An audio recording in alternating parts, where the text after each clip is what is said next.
Halo pendengar, selamat datang kembali di pembahasan mendalam kita.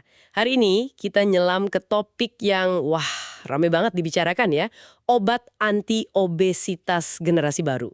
Sumber utama kita nih, bab 14 dari buku Diet, Drugs, and Dopamine karya Dr. David A. Kessler.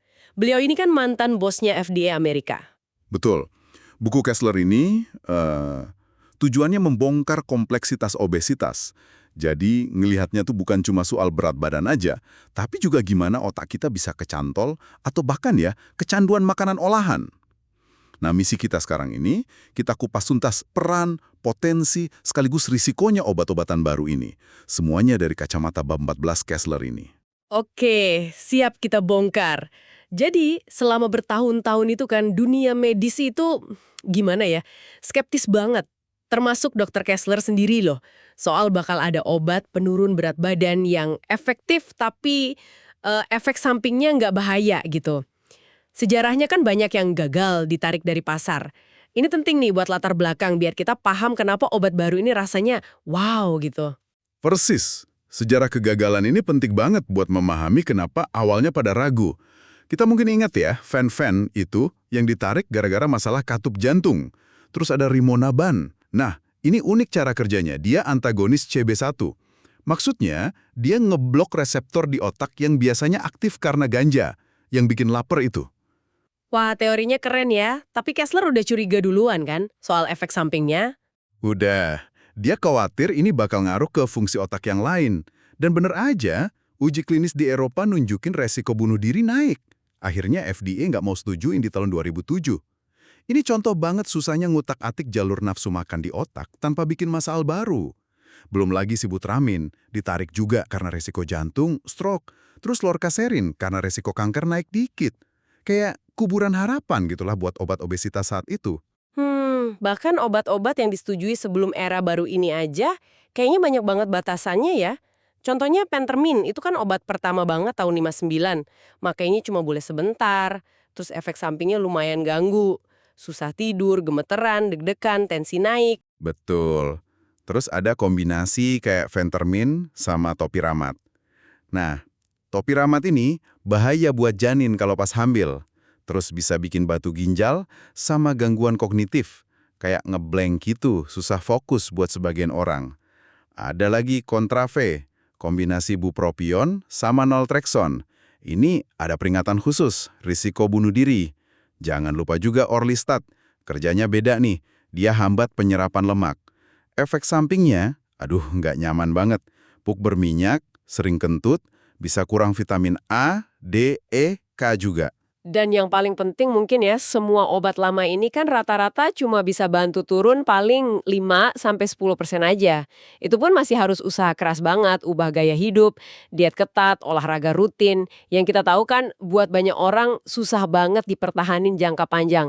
Kayak effort besar, hasilnya gitu-gitu aja. Nah, disinilah panggungnya berubah total. Hadirlah obat golongan baru ini. Agonis GLP-1, glucagon-like peptide 1. Contoh utamanya yang dibahas mendalam sama Kessler ya semaglutid dan tirzepatide. Cara kerjanya, ini nih, beda fundamental. Obat ini bukan ganggu sistem otak secara acak, tapi dia meniru hormon alami yang dikeluarin usus kita pas habis makan, yaitu GLP-1. Oh, meniru hormon alami, kedengarannya lebih halus gitu ya caranya. Jadi, gimana persisnya dia bekerja? Cara kerjanya tuh ada beberapa lapis dan lebih kena sasaran.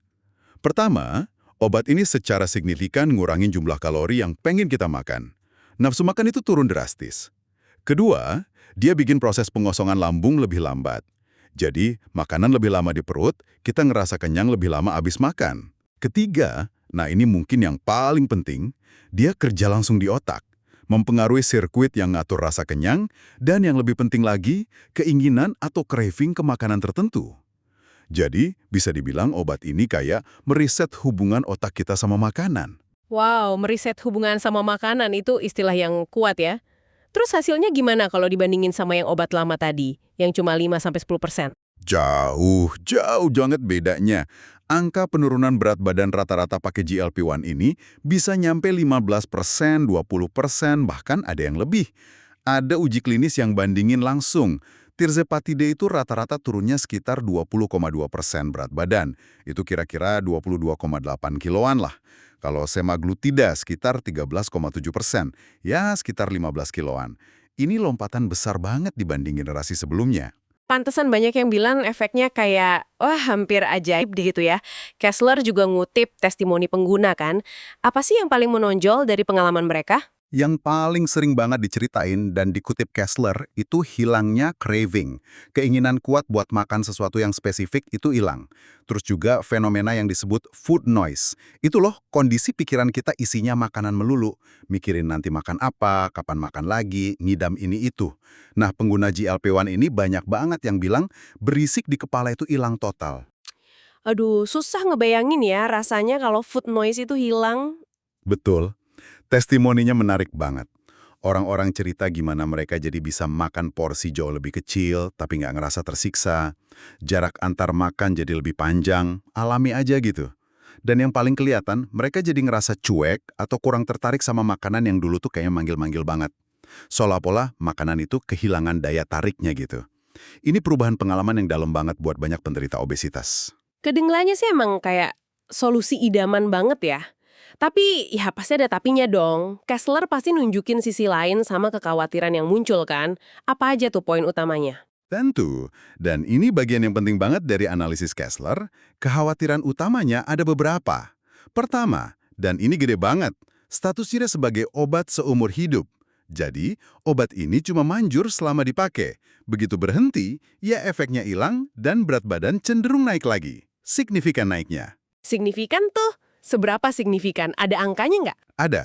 Satu studi yang dikutip Kessler nunjukin pasien yang stop semaglutid, berat badannya naik lagi sampai 2/3 dari yang udah hilang. Itu cuma dalam setahun loh. Studi lain menunjukin angka 76,6% berat badan balik lagi dalam 48 minggu setelah stop. Ada kekhawatiran di kalangan peneliti, jangan-jangan nafsu makannya balik lagi. Kayak menggenas gitu. Mungkin semacam respon putus obat atau withdrawal. Ini jadi pertanyaan besar soal keberlanjutan, soal biaya jangka panjang juga. Oke, itu poin krusial banget. Terus selain potensi ketergantungan seumur hidup sama berat badan naik lagi kalau berhenti, gimana soal efek samping pas dipakai? Efek samping yang paling umum itu masalah pencernaan. Mual, muntah, diare, atau malah sembelit. Ini seringnya di awal-awal pemakaian, dan biasanya sih membaik ya buat kebanyakan orang. Tapi ada juga efek samping yang nyambung sama cara kerjanya, yaitu lambung jadi lebih lambat kosong. Ini emang bikin kenyang lama, tapi ya jadi perhatian medis juga. Misalnya, bisa naikin risiko aspirasi makanan masuk paru-paru pas pasien perlu dibius buat operasi. Makanya ada rekomendasi buat stop obat ini beberapa waktu sebelum anestesi. Mualnya itu sendiri juga bisa ada efek lain kan? Kayak ngajarin badan buat nggak suka makanan tertentu gitu. Tepat sekali. Itu namanya pengkondisian aversi. Kalau tiap makan makanan tinggi lemak atau gula terus mual, lama-lama kan secara nggak sadar jadi menghindarin. Ini bisa dilihat sebagai efek samping negatif, tapi di sisi lain, ya bisa juga bantu ubah pola makan jadi lebih sehat. Cuma, yang lebih jadi perhatian Kessler itu potensi efek samping jangka panjang yang kita belum tahu. Ingat, obat ini kan relatif baru dan dirancang buat dipakai bertahun-tahun, mungkin seumur hidup. Kita belum punya data puluhan tahun soal keamanannya. Terus kekhawatiran lain yang disorot Kessler juga soal hasil yang katanya variatif banget antar orang. Jadi nggak semua orang dapat hasil ajaib itu ya? Sama sekali enggak. Hasilnya itu sangat bervariasi. Kessler ngutip seorang ahli yang bilang, pada dasarnya nggak ada yang rata-rata. Coba bayangin kurva lonceng gitu ya.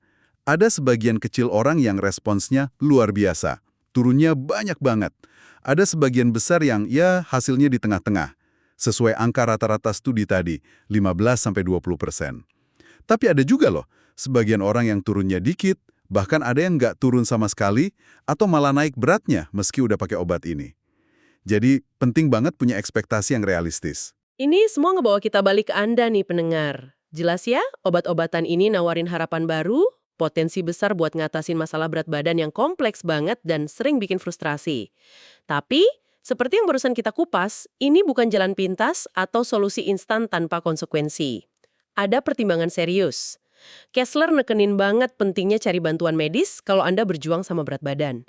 Dia bilang, Nggak apa-apa cari bantuan medis. Itu tanda kekuatan, bukan kelemahan. Dan cari bantuan medis itu artinya cari dokter yang emang ya punya kualifikasi dan pengalaman di bidang pengobatan obesitas. Mereka bisa kasih dukungan komprehensif jangka panjang. Bukan cuma sekedar, oke, ini resepnya, tapi juga bantu nyusun strategi nutrisi yang pas, program olahraga yang cocok, sama perubahan gaya hidup lainnya. Pendekatan SMART yang disebut Kessler itu relevan banget. Bikin tujuan yang spesifik, terukur, measurable, bisa dicapai, achievable, realistis, dan ada jangka waktunya, timed. Buat semua aspek ini ya, bukan cuma fokus ke angka timbangan. Tujuannya kan nemuin solusi yang paling pas buat Anda pribadi, buat ngurangin food noise tadi, dan ya, memperbaiki hubungan Anda sama makanan secara keseluruhan. Nah, selain buat orang dewasa, isu yang juga kompleks banget dan jadi perdebatan panas, itu soal penggunaan obat ini buat anak-anak dan remaja. Ini pasti dibahas Kessler juga ya. Dibahas. Dan ini emang area yang sensitif banget. Tahun 2023 kemarin, American Academy of Pediatrics, itu organisasi dokter anak terbesar di Amerika, ngeluarin pedoman baru yang cukup bikin kaget banyak pihak. Mereka rekomendasiin buat mempertimbangkan ngasih obat anti-obesitas ini ke remaja usia 12 tahun ke atas yang obesitas. Bahkan buat remaja usia 13 tahun ke atas dengan obesitas parah, mereka rekomendasiin buat dirujuk evaluasi operasi bariatrik. Wah, itu langkah yang berani banget ya. Pasti banyak kritik dong. Banyak. Kritik utamanya ya seputar penggunaan indeks massa tubuh BMI aja sebagai patokan buat anak yang mungkin kurang akurat. Terus risiko nambah stigma soal berat badan, sama kekhawatiran bisa memicu atau memperburuk gangguan makan di usia yang rentan kan? Di sisi lain ada badan lain di AS, namanya USPSTF, mereka lebih hati-hati. Mereka lebih nekenin terapi perilaku intensif dulu buat anak, karena ya, data jangka panjang soal keamanan dan efektivitas obat di populasi ini emang masih terbatas banget. Jadi ada beda pandangan gitu ya di kalangan ahli. Terus argumen yang dukung pedoman AAP gimana? Yang dukung bilang obesitas pada anak itu dampak kesehatannya negatif banget, serius, dan nyata. Baik fisik maupun mental. Jadi nunda intervensi yang efektif itu dianggap bisa lebih bahaya. Mereka bandingin sama kondisi kronis lain kayak diabetes tipe 1, di mana ngasih obat kayak insulin itu dianggap perlu dan etis. Mereka nanya, kenapa buat obesitas ada standar ganda? Ini perdebatan yang kayaknya masih bakal terus jalan. Sebelum ada obat-obatan sehebat ini kan, pilihan utama buat nurunin berat badan drastis itu operasi bariatrik ya. Nah, gimana posisi operasi sekarang dengan adanya GLP-1 ini? Itu jadi pertanyaan besar di dunia medis obesitas sekarang. Siapa nih kandidat yang lebih pas buat obat? Siapa yang lebih pas buat operasi? Operasi bariatrik, kayak potong lambung, sleeve gastrectomy, atau bypass lambung, emang sih masih dianggap standar emas ya buat penurunan berat badan paling signifikan dan perbaikan cepat penyakit metabolik kayak diabetes tipe 2. Tapi ya operasi tetap aja prosedur invasif. Ada risiko komplikasi bedah, meskipun sekarang udah jauh lebih aman dibanding dulu. Dan operasi pun kayaknya bukan jaminan permanen tanpa tantangan juga ya. Kessler nyinggung soal itu. Betul. Kessler juga nyorot kalau operasi pun nggak bebas masalah jangka panjang. Terutama potensi berat badan naik lagi setelah beberapa tahun. Misalnya, ada data dari pertemuan IFSO, itu Federasi Internasional Bedah Obesitas, nunjukin tingkat kegagalan atau perlunya operasi ulang buat prosedur sleeve gastrectomy itu bisa lumayan tinggi loh setelah 5 atau 10 tahun pada sebagian pasien. Jadi ujung-ujungnya emang gak ada solusi tunggal yang sempurna ya? Persis, dan itulah pesan inti Kessler yang pengen disampaikan di bab ini. Mau itu obat baru ini atau operasi bariatrik, keduanya itu alat bantu yang sangat kuat. Tapi dua-duanya bukan solusi ajaib atau jawaban tunggal. Keduanya perlu dilihat sebagai bagian dari strategi komprehensif yang disesuaikan buat tiap orang. Strategi ini harus selalu ada perubahan pola makan yang berkelanjutan, naikin aktivitas fisik, dan seringkali butuh dukungan psikologis atau terapi perilaku juga. Kessler nekenin, kombinasi berbagai pendekatan itu seringkali jadi kunci sukses jangka panjang. Apalagi karena efektivitas satu metode aja bisa luntur seiring waktu. Oke, coba kita rangkum ya poin-poin terpenting dari pembahasan kita soal bab 14 buku Kessler ini. Jelas banget obat golongan GLP-1 kayak semaglutide dan tirzepatide ini perubahan besar lompatan lah dalam pengobatan obesitas. Mereka nawarin potensi penurunan berat badan yang jauh lebih signifikan dibanding sebelumnya.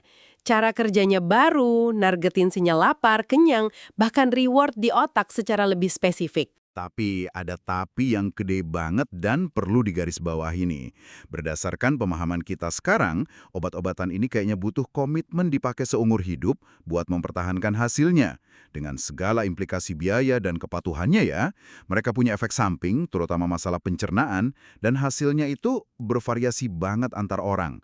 Yang paling penting, dampak penggunaan jangka panjang selama puluhan tahun itu masih jadi tanda tanya besar, seperti yang ditekankan Kessler. Dan ini kutipan penting, obat ini tidak untuk semua orang dan bukan tanpa risiko besar. Ini benar-benar nunjukin pentingnya bikin keputusan yang sangat terinformasi ya. Tentu aja dengan panduan dari dokter yang kompeten dan berpengalaman di bidang ini. Obat ini bisa ngubah biologi hubungan kita sama makanan.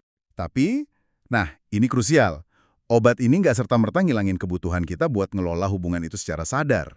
Kita tetap perlu bangun kebiasaan makan yang sehat, pahamin pemicu makan emosional kita, dan aktif gerak.